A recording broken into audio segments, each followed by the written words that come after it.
নমস্কার দর্শকরা, রকমারি ব্যঞ্জনে আজ আমি এসেছি একটা কেকের রেসিপি নিয়ে। ডিসেম্বর মানেই কেকের সিজন, আর বাড়িতে যদি সেই কেক বানানো যায় তার স্বাদ হয়ে যায় দ্বিগুণ। তাই আজ আমি এসেছি খুব সহজ পদ্ধতিতে বিনা ওভেনে একটা ফ্রুট কেকের রেসিপি নিয়ে। এর জন্যে কি কি উপকরণ লাগছে সেগুলো একবার দেখে নেব।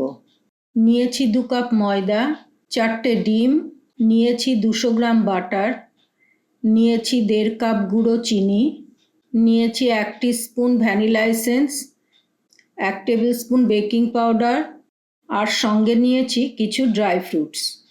এতে আছে মিক্সড ড্রাই ফ্রুট আর টুটি ফ্রুটি, আছে কাজু কুচি, আমন্ড কুচি, কিশমিশ, আখরোট কুচি, ছোট টুকরো করা মোরব্বা, আর নিয়েছি আখরোট, কাজু আর আমন্ড একটু বড় টুকরো করে কাটা, যেগুলো আমি কেকের ওপর থেকে ছড়িয়ে দেব।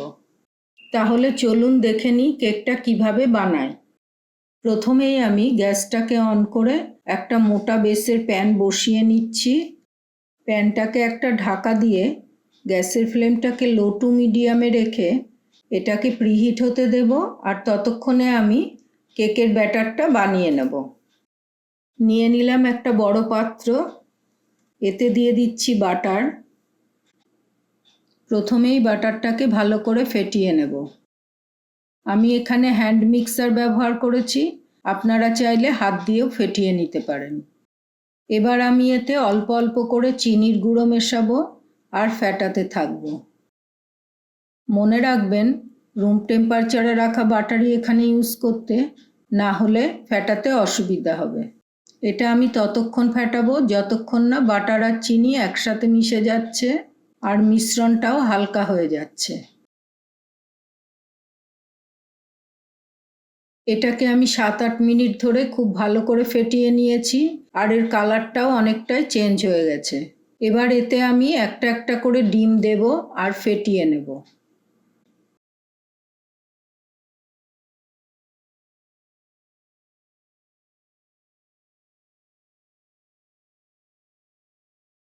চারটে ডিমই আমার ভালো করে ফেটানো হয়ে গেছে। এবার আমি এতে দিয়ে দেব ভ্যানিলা এসেন্স।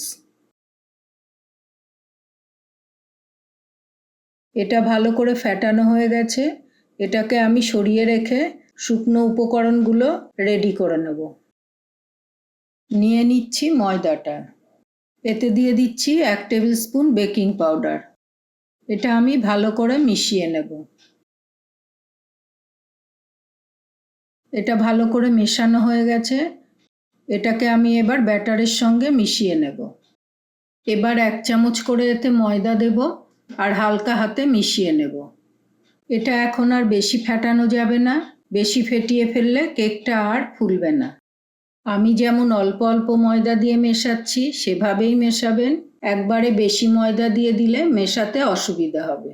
এবার বাকি ময়দাটা আমি দিয়ে দিচ্ছি, আর কিছুটা ময়দা রেখে দিচ্ছি ড্রাই ফ্রুটসগুলোতে মেশানোর জন্য।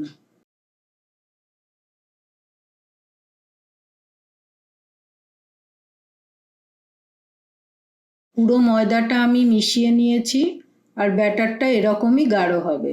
এবার আমি ড্রাই ফ্রুটসগুলো রেডি করে নেব। যে ময়দাটা আমি বাছিয়ে রেখেছিলাম তার মধ্যেই সব ড্রাই ফ্রুটসগুলো দিয়ে দিচ্ছি।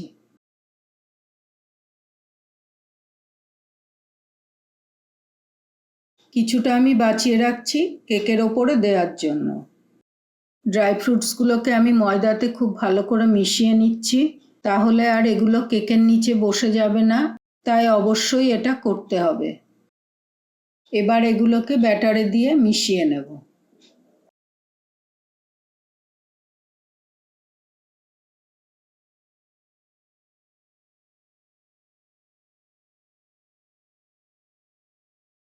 ব্যাটারটা আমার রেডি হয়ে গেছে। এবার এটাকে আমি কেক টিনের মধ্যে ভরে নেব। আমি এরকম একটা কেক টিন নিয়েছি, আর তাতে বাটার লাগিয়ে বাটার পেপার সেট করে নিয়েছি। এবার এতে কেকের ব্যাটারটা দিয়ে দিচ্ছি।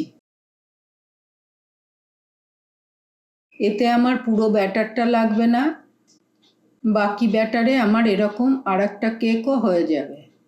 ব্যাটারটা আমি ওপর থেকে সমান করে নিয়েছি। আর টিনটাকেও একটু ট্যাপ করে নিলাম যাতে ভেতরে কোনো গ্যাপ না থাকে। আর ওপর থেকে দিয়ে দিচ্ছি আরও কিছুটা ড্রাই ফ্রুটস।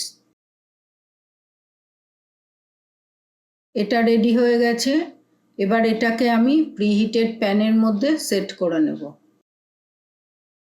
ওপরের ঢাকাটাকে খুব সাবধানে সরিয়ে নিতে হবে। এতে বসিয়ে দিলাম এরকম একটা স্ট্যান্ড। এবার কেক টিনটা এর ওপর বসিয়ে দেব। এবার 40 মিনিটের জন্য এটাকে ঢাকা দিয়ে রেখে দেব। প্রথম 5 মিনিট আমি এটাকে লো টু মিডিয়াম ফ্লেমে রেখে দেব। তারপর এর ফ্লেমটা কমিয়ে আমি লোতে করে দেব। 30 মিনিট পর ঢাকাটা খুলে দেখে নেব কেকটা কতটা হয়েছে। কেকটা এখনো হয়নি, এতে এখনো কালার আসেনি। কেকটাকে আমি আরও 5 মিনিটের জন্য ঢেকে রাখব। এটাকে একবারে 30 মিনিট পরই খুলে দেখবেন, বারবার খুলে দেখতে যাবেন না, না হলে এর হিটটা কমে যাবে আর কেকটাও বসে যাবে। 5 মিনিট পর ঢাকাটা খুলে দেখে নিচ্ছি কেকটা হয়েছে কিনা। দেখুন কেকটাতে খুব সুন্দর কালার চলে এসেছে। এবার একটা কাঠি ঢুকিয়ে দেখে নেব কেকটা ভেতর থেকে ভালো করে বেক হয়েছে কিনা। কাঠির গায়ে আর কিছুই লাগছে না, এটা খুবই স্মুথলি বেরিয়ে আসছে। কেকটা একদম রেডি হয়ে গেছে। এবার গ্যাসের ফ্লেমটাকে আমি অফ করে দেব। এবার টিনটাকে আমি প্যান থেকে সরিয়ে একটা কাপড় দিয়ে ঢাকা দিয়ে ঠান্ডা হতে দেব। কেকটা ঠান্ডা হয়ে গেছে। এবার এটাকে আমি ডিমোল্ড করে নেব। একটা ছুরি ঢুকিয়ে সাইডগুলোকে আলগা করে নেব। দেখুন কত সহজে কেকটা টিন থেকে বেরিয়ে আসলো।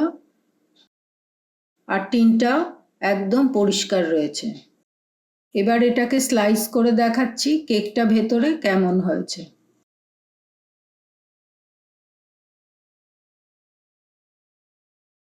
দেখুন কেকটা কেমন বেক হয়েছে আর ড্রাই ফ্রুটসগুলোও নিচে বসে যায়নি। তাহলে দেখে নিলেন গ্যাসেই কত সহজভাবে কেক বানানো যায়। আর কেকটা দেখতেও যেমন সুন্দর হয়েছে, খেতেও তেমন সুস্বাদু। আমি এখানে উপকরণগুলো যে পরিমাণে ব্যবহার করেছি আপনারাও সে পরিমাণেই ব্যবহার করবেন, তাহলে আপনাদের কেকও এই রকমই হবে। এই শীতে আপনারাও এরকম কেক বানিয়ে নেবেন। সন্ধ্যের চা বা কফির সঙ্গে পরিবেশন করুন। বাড়ির ছোট থেকে বড় প্রত্যেকেই খুব পছন্দ করবে। আর এরকম কেক বানিয়ে বড়দিনে কাউকে উপহার দিলে তারাও খুব খুশি হবে। এই সহজ কেকের রেসিপিটা ভালো লাগলে ভিডিওটা লাইক করে দেবেন। আপনারাও বাড়িতে বানাবেন। কেমন লাগলো অবশ্যই কমেন্ট করে জানাবেন। ভালো লাগলে অন্যদের সাথেও রেসিপির ভিডিওটা শেয়ার করবেন। আর আরও এরকম সহজ রেসিপি পেতে আমার চ্যানেলটাকে অবশ্যই সাবস্ক্রাইব করে দেবেন। পুরো ভিডিওটা দেখার জন্য ধন্যবাদ।